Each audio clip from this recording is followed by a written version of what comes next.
Is there such a thing as ultimate phone design? That was my first thought as I held the new Samsung Galaxy S25 Ultra and turned it over in my hand. Surely it's lost a bit of identity as it shed the last vestiges of Galaxy Note design and adopted the more familiar and blockier look of its Galaxy S breathing. The Galaxy S25 Ultra looks not only more like all other S25 phones in the lineup but more like an iPhone than ever before. I don't consider this mimicry. Instead, as I noted above, there may in fact an ultimate smartphone design, and for the Ultra line this shift was inevitable. A moment of sadness, though, for the once iconic Galaxy Note that owned the flagship designation in both looks and functionality. It was the only smartphone virtually industry-wide that included an integrated stylus. Somehow, Samsung has managed this slimmer, lighter and squarer makeover without losing space for the S Pen, which alone is an achievement worth celebrating. However, people are done talking about the new design, including a slightly larger screen than the S24 Ultra. They will likely become obsessed with the deeply integrated AI experience. With the S25 line, Samsung has effectively blurred the lines between Galaxy AI Bixby's system-level AI actions and Google's Gemini's generative AI capabilities. And Samsung isn't shy about presenting its partners' capabilities. They are accessible through a long press of the power button, and while the connections between Gemini, Google's apps, and Samsung's apps isn't always seamless and automatic, when it works, it's smooth and quite useful. There are promises in here of a deeper understanding of you by watching not just what you do on the phone but how Samsung connected wearables like Galaxy Rings, Galaxy Watch and SmartThings accessories gather data and understanding of your physical and smart home-based activities. Ultimately, that information is presented as part of now brief home screen widgets that give you, among other things, morning and evening briefs. That tracking might sound scary if Samsung hadn't worked closely with silicon partner Qualcomm to ensure that the Snapdragon 8 Gen 8 Elite for Galaxy has a silicon core that's devoted to your personal data engine, and if it weren't for Samsung's liberal use of its Knox security both of the phone and across its ecosystem of devices. In my time reviewing the S25 Ultra, I saw some personal insights in my briefs but not enough for them to be meaningful. I think this is the kind of feature that will bear fruit after weeks of using the phone and essentially training the AI to understand you. AI can be found sprinkled throughout the system, including in photography, which is a good thing since Samsung has done little to upgrade the physical camera array. Of the 5 cameras, only one got an upgrade, the ultra-wide, which is now a 50-megapixel camera. On the other hand, Samsung has upgraded its Pro Visual engine, and as a result, photography is generally even better than on the Samsung Galaxy S24 Ultra.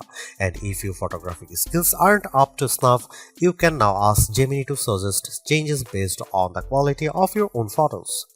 There are more powerful tools for generating AI images and making AI alterations to existing photographs. Sketch to image is more powerful than ever, and I found that using the S Pen with sketch to image generated incredibly realistic AI editions. Samsung's AI integration also extends to sound. It can recognize music playing in a video or hummed by you, and it's also adept at cleaning up messy audio in videos you shoot. This is a better looking, faster, smarter and longer lasting Ultra than any that's come before it, and it still costs the same $199 US. The Samsung Galaxy S25 Ultra was unveiled at Samsung's Galaxy Unpacked event on January 22. It's available to pre-order now in a choice of 4 colors wherever to buy: titanium silver blue, titanium white silver, titanium grey and titanium black, and 3 more that are exclusive to the Samsung store: titanium jet green, titanium pink gold and titanium jet black. The phone ships in either 256GB or 512GB or 1TB storage configurations, and every variant comes with 12GB of RAM. Samsung Galaxy S25 Ultra will begin shipping on February 7 for the following prices. The 256GB variant is $1,299 US, 512GB price is $1,499 US, and 1TB is $1,659 US. The Samsung Galaxy S25 Ultra drops the Galaxy Note look, completely replacing it with a look that reflects the Galaxy S aesthetic found across the S25 line, although it's not an exact replica of those phones. Yes, it has a flat titanium band wrapping around the body, but the corners are slightly squarer than those of the Galaxy S25 and S25 Plus. Compared to the S24 Ultra, this phone is at 162.8 by 77.6 by 8.2mm, slightly taller but also narrower and thinner. It's also considerably lighter at 218 grams compared to the S24 Ultra's 232 grams.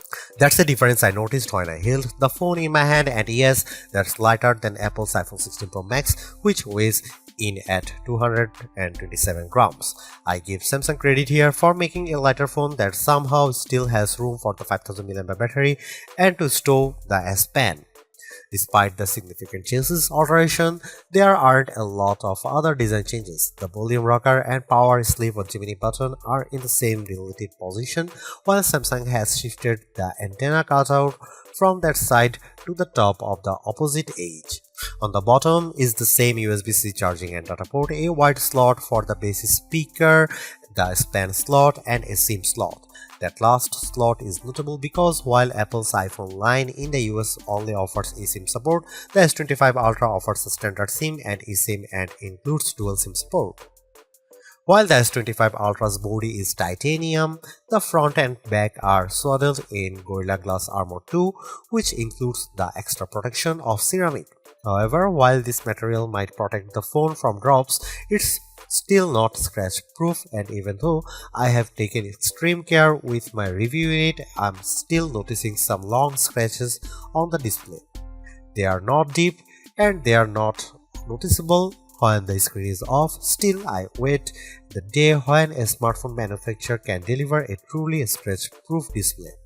Overall, I like the new look and feel of the Samsung Galaxy S25 Ultra, and I don't mind that it's lost a bit of its distinctive Note aesthetic.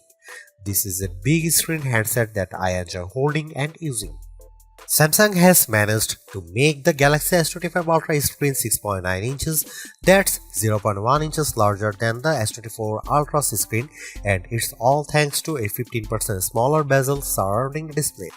This change to the screen size is almost the full extent of changes between the S24 Ultra and S25 Ultra. It's still a Quad HD Plus display that's capable of running 3120 by 1440 pixels, which is higher res than the iPhone 16 Pro Max's 2868 by 1320 Super Retina XDR display.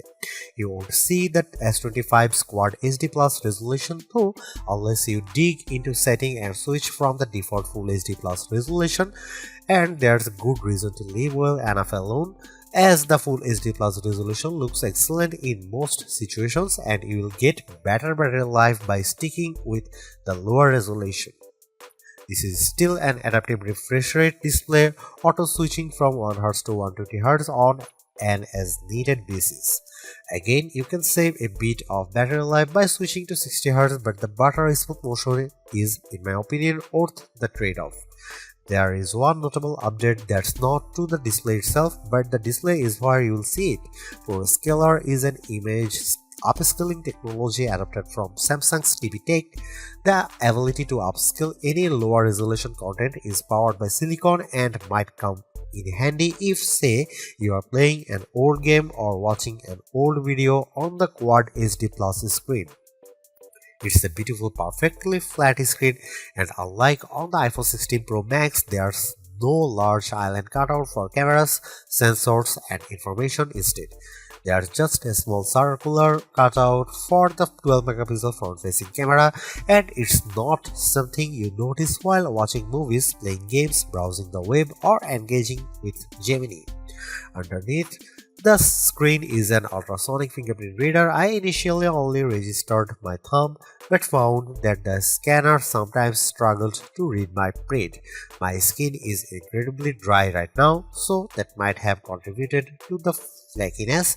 Later, I registered multiple digits and found better luck with an index finger. I also used a pin and my face to unlock the phone. The integrated S Pen looks, feels and essentially works the same as the S Pen in the S24 Ultra, but with one notable difference: it no longer has Bluetooth Low Energy support. This means that some of the long distance remote control features no longer work. You can't use them button on the Pen 2, for instance, advanced lights. Samsung told me they removed BLE support because so few people were using the related features, and I can say that I didn't miss it in my tests. In general, I'm a big fan of the S Pen. It's thin and small but a worthy drawing implement. I used it in notes, sketchbook and sketch to image, and it's also good for note taking. I was impressed by how effortlessly Samsung Notes could convert my scroll to accurate text.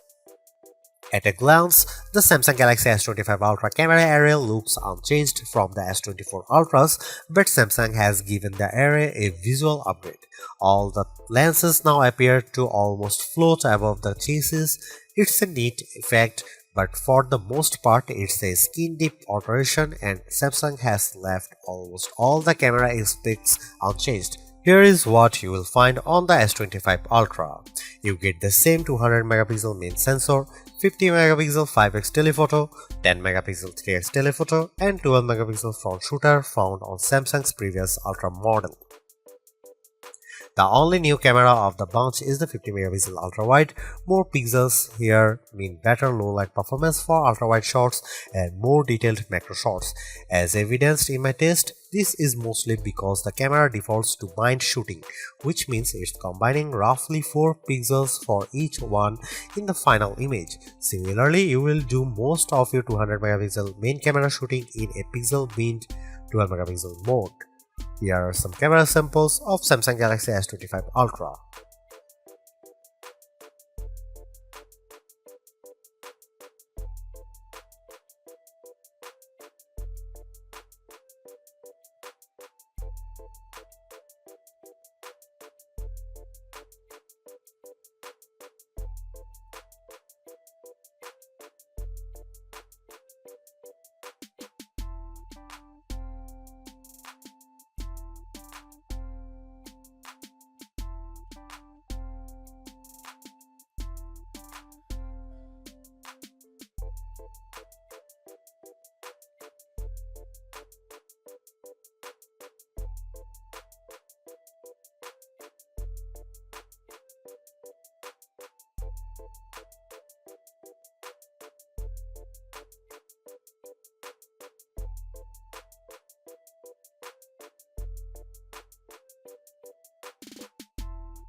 The Samsung Galaxy S25 Ultra is the best Android phone you can buy right now.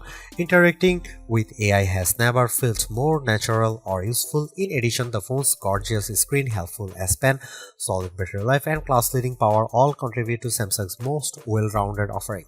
Top-tier cameras with exceptional zoom merely top it all off.